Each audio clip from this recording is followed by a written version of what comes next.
So hi, I'm Dr. Boom, aka Chris Lindner. I did my PhD over here at UT, and now I work in town for an education startup called Civitas Learning. And I really like things that blow up. And so I did all my dissertation was on things that blow up, and I like watching movies about things that blow up. And so I hope you also like things that blow up, because that's what I'm going to be talking about. So, one of the things that really interests me is in how space explosions are portrayed in movies. And we've all seen it, and they have all sorts of different ideas about what explosions look like in space. Most of the things they actually show you are just meant to look pretty and have nothing to do with reality. So we're going to talk a little bit about reality here, and we're going to see some cool clips of movies. So let's get started with watching some classic explosions in space from the movies.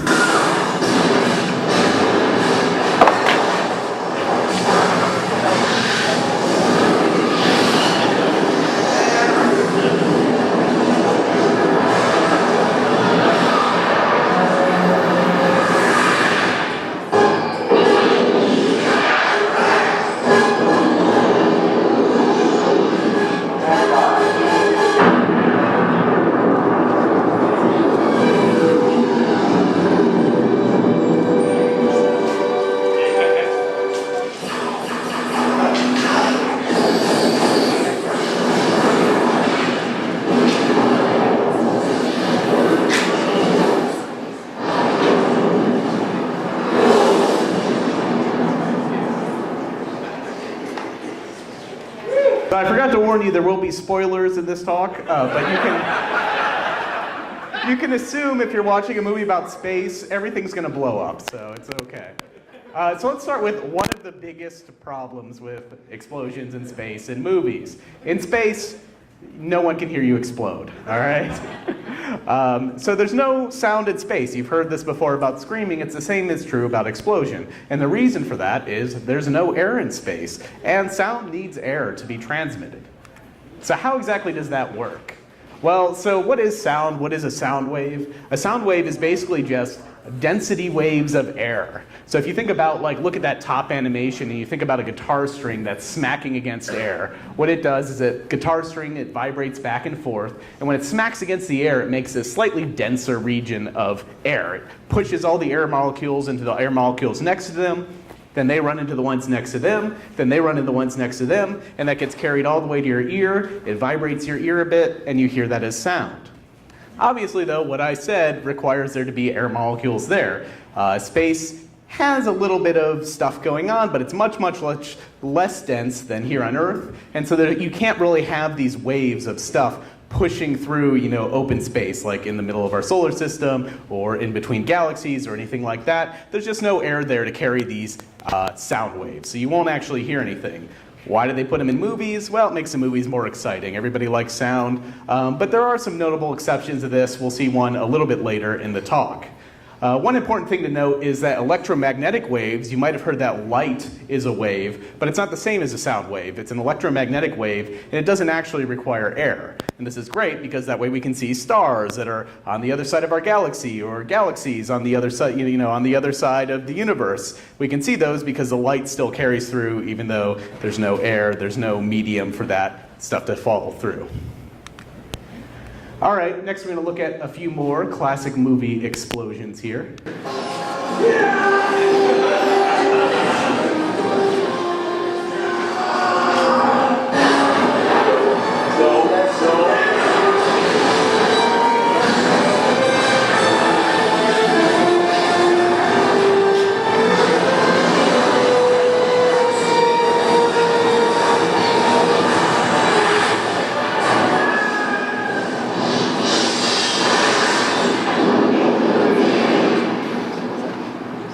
Spoilers.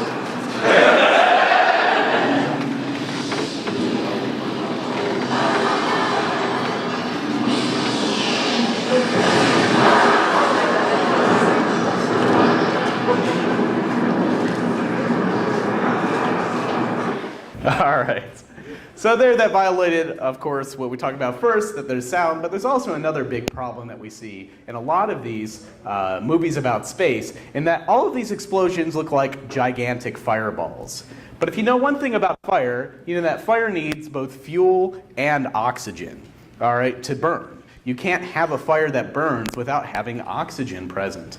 And so this is a problem. If you think about a spaceship, sure, it might have lots of, rocket fuel or whatever in it that should explode, but if it's not in the presence of lots and lots and lots of oxygen, it won't be able to burn. Now you might say, well, maybe that space shuttle, maybe that space station had some oxygen in it and that's what's burning. And that might be true, but that oxygen is going to burn up really, really fast. Fire is really, really greedy and it will deplete all the air in a space capsule in less than a second. Just very, very quickly will deplete all of that. So basically you can't have these big, gigantic, fireball-y explosions that you see in the movies. In fact, most explosions in movies aren't realistic in general. Basically, they just take bags of gasoline and they light them on fire. And that gives you this huge fireball effect that you see everything from cars to buildings to C4 or whatever blowing up that way. But most things actually don't blow up that way. Most things are more just an explosion with less of the fireball, more of a shockwave sort of thing. So like I said, if there was a little bit of oxygen though in your spacecraft, you might get little flame outs and a little bit of that while it burns up that oxygen. But once that oxygen is gone, you're not going to see much. And so one of the best clips for this is Interstellar, which we talked about earlier. Did a really good job with the one explosion in that movie.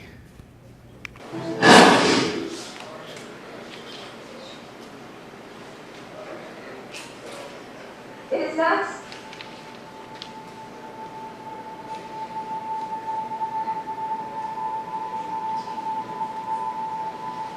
So if you saw that there was very little bit of flame, but as soon as that flame went, it kind of just went out very, very fast. There wasn't the extended, big, gigantic fireballs that you would see in most space explosions. Of course, they also, they were going for a lot of accuracy in this movie, so there was no sound as well. That airlock bursts, he goes out, and then there's no sound at all. He's not hearing anything, and it blows apart, leaves lots of debris like that. So what other types of explosions do we see in space movies? Well, how about nukes? We talk about nukes a lot. There's nukes, one of the thoughts for if an asteroid is coming to destroy Earth is to put a nuke in it and blow it up, which is actually a real idea. It's not just an idea of fiction. It's something that the US government has floated because nukes are really great. When they blow up, they tend to vaporize everything around them. They blow up and they don't leave lots of little pointy shards that are going to still fall into Earth. Instead, they kind of vaporize everything in the dust that's not really going to affect us too bad. So maybe it's a good idea for it. But nukes, when they blow up in space, they're not going to blow up on Earth like they do on Earth. So on Earth, when you see a nuke go off, you see that mushroom cloud, that stereotypical mushroom cloud. And basically, when you think about what's going on with that, it's basically all of the hot air from that explosion is rising against gravity, and then there's kind of these convective currents that give you sort of this top of the mushroom cloud there. All of that requires gravity. So if you're out in the middle of space where there's not this big gravitational field that you're really close to that's pointing in one direction, you're not going to get those big pillowing blooms. Instead, what you're going to see is an explosion that goes in all directions at once, or a sphere. And so that's what we'd really expect to see in sort of a nuclear explosion. It's more of a spherical blast. It's going to burn up most of the debris because it is just so energetic and so hot, so you're not going to see lots of little pieces flying around. And then what you're going to see is they still would be very bright, just like nuclear explosions here on Earth, but there's nothing to slow down the shock wave as it expands. And so what's going to happen is that explosion is going to expand very, very, very quickly, and it's going to look very bright for a short amount of time, but it's going to expand so fast that its energy is going to get spread out, and it's going to end up not looking very bright for very long. So let's see two different movies and how they treated this. So the first movie is the classic Armageddon, which we all imagine love the nuclear explosion in. And the second is a 70s sci-fi film you may not have seen called Silent Running, and you can guess which one is more accurate.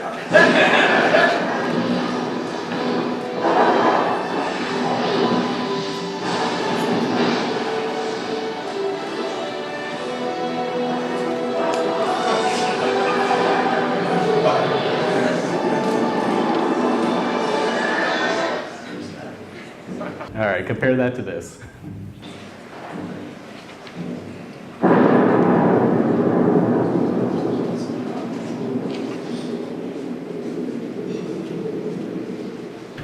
So, number two, they did violate the sound rule again. And yeah, maybe not as exciting as number one. Armageddon, they just kind of, as far as I can tell with Armageddon, they just made up whatever would look good. Like there was no physics consulting whatsoever. It was just like, man, wouldn't it be cool if this explosion was blue and went out in a plane and, all this random stuff. I mean, there was just nonsense in that movie. So the second one we think would probably be more realistic. But in fact, we can test this because in the 60s, the government actually blew up bombs in very high altitude. They blew up a nuke very, very high up because they just wanted to see what happened. That was literally their motivation. Like, we don't know what'll happen. There were people who were saying, oh, maybe the atmosphere will start on fire. Well, I don't know. Let's just throw it up there and see what goes on. And so they did actually send a nuke up there. There's been some really well-refined archival footage of this that's been released, and you'll see which one of those explosions it looks more like.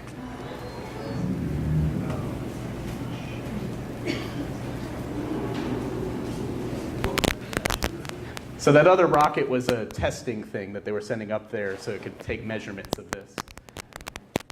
And you see that kind of big sphere, and then it kind of fades out. It was high in the atmosphere, so it was still kind of interacting with the air up there. And then kind of just faded out.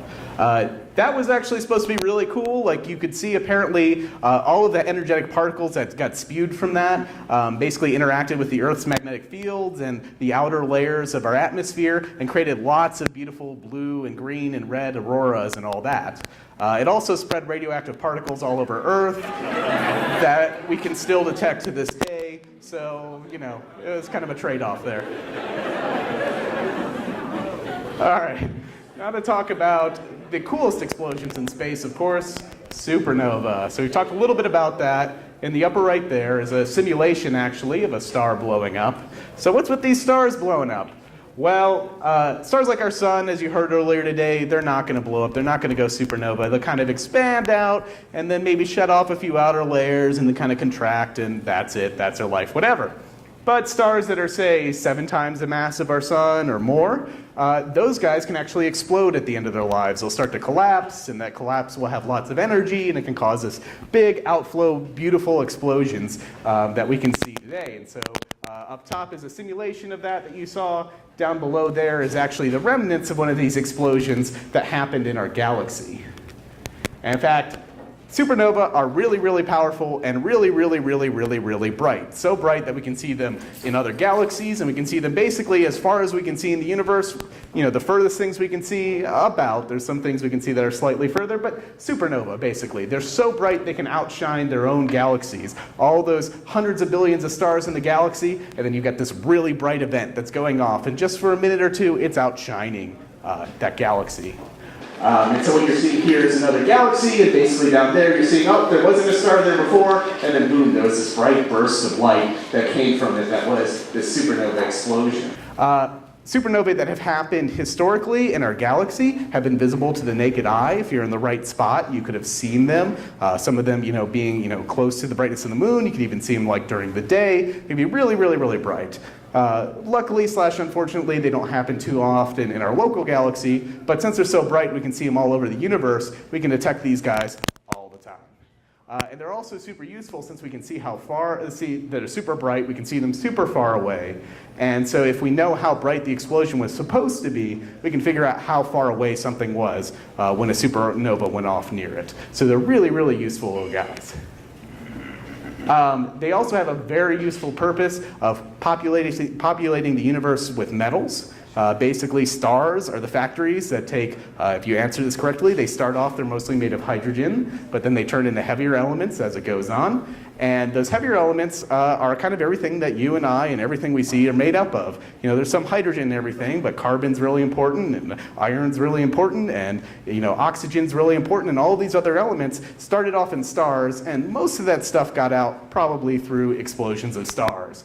They got built in these stars, and then the star explodes, and it spreads it through the rest of the galaxy, so that when new planets and new stars form, they have these metals in them. So supernova are really important in a wide variety of ways.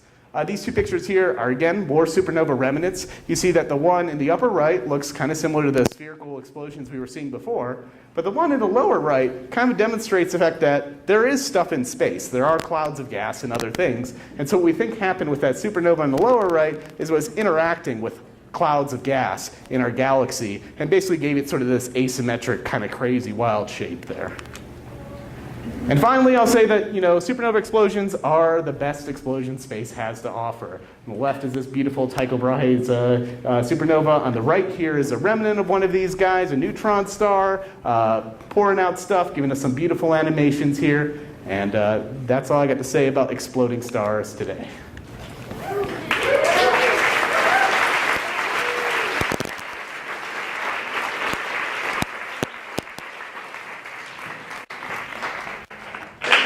Thank you very much, Dr. Boom. We have some time for some Q&A. Any questions about Squobey stuff? One of your slides was mentioning that smaller stars can also go supernova if they have a helping hand. So what is that? Yeah. So that was kind of the binary things that were getting mentioned earlier. Basically, if a star has a companion, you can ask Jeff more about it. He was talking about these type 1a supernovae. Basically, the idea is a star with a companion, maybe it's stealing some material from that companion, maybe the two stars are merging together, but one way or another, a star with another star beside it can get up to a critical mass where it actually can cause an explosion. Now, our sun doesn't have any nearby partners, so it won't get to do this probably until we run into something else maybe. But yeah, basically, if it has another partner that can donate some mass to it, you might be able to see these explosions. And these type 1As are the most useful supernova, or very useful in determining the distances and all that. You should definitely talk to Jeff about that. He can fill you in on all the details for those. Okay, and another question in the middle here. My question is, if you're inside a spaceship during an explosion, would you be able to hear the explosion, or would you not be able to? Yeah, it's kind of an interesting question because when the shock waves start hitting you, yeah, it's probably going to shake your ship a lot, and maybe those shock waves, if it's whatever exploded has dense enough sort of density waves in whatever exploded, yeah, you might actually be able to shake into hearing some noise and all that. So it's possible. At the same time, if you're getting shook enough to where you're hearing sounds and things, really loud boomy sounds, it's probably the end of your spaceship. It's probably not going to go well. But yeah, you probably could hear a bit from it if it was really dense and able to transfer sort of those kind of waves into your ship. Sure. Are these lights part of an explosion happening, or is it something else because light in space you can't happen? Yeah, so this light is the result of explosions. Now, these explosions happened anywhere from a few hundred to 1,000 years ago, but basically you're looking at the interaction after that explosion happens. It starts interacting with the gas near the star that exploded, and as it interacts with that, it can emit lights in all different wavelengths. So a lot of these images are mixtures of lots of different colors of light, really high energy X-ray light, infrared light, and everywhere in between, different bands of visible light and all that kind of enhanced so you can see it. But basically, yeah, after that explosion, the explosive energy can interact with gas and it'll make really pretty light like this. But these are explosions that happened mostly long ago. Sure. So in this image, I mean, you obviously have sort of a disc shape. Mm-hmm. Would you see that similar orientation if you were viewing it from other directions? Yeah, so this is kind of an optical illusion. So you look at that and you say, oh, this is a flat disk. But the reality is no, you're actually looking at a sphere. The trick is the sphere is mostly, and so you really see it in the sky in the upper right here, that sphere is actually mostly transparent. And you have to look through a lot of gas stacked on top of each other before you can see it. So the way I like to describe it is if you think about an orange, and you think about just the peel of an orange. This is our sphere of an explosion. And if you cut right down the peel of that orange, you don't have to go very far. You're not cutting through very much atmosphere. But if you cut right along the edge of that orange, you have to go through a lot of peel before you get through the other side. That's kind of the effect that's happening here. Basically, you're looking through the edges and you're looking through a lot of atmosphere there, and that's where you're really seeing the brightest parts of it. So it's kind of an optical illusion, but you're looking through more of the supernovae when you're looking at the edges there than in the center. And so that's why it looks like a ring instead of the big sphere that it actually is. Okay, there's one right at the back, down here. Yeah. So taking into consideration like time and space and whatnot, is there any relative consideration how many supernovas exist every year or so? Is there a regular amount that exists? You should ask the folks, because I'm trying to think of the right estimate. It's somewhere on the order of 10 per second. 10 per second is what we think is happening in the But now observable is much less than that, but yeah. So dozens per day, 10 per second actually going off in the whole universe. Wow, that's pretty cool. So let's thank Dr. Boom again.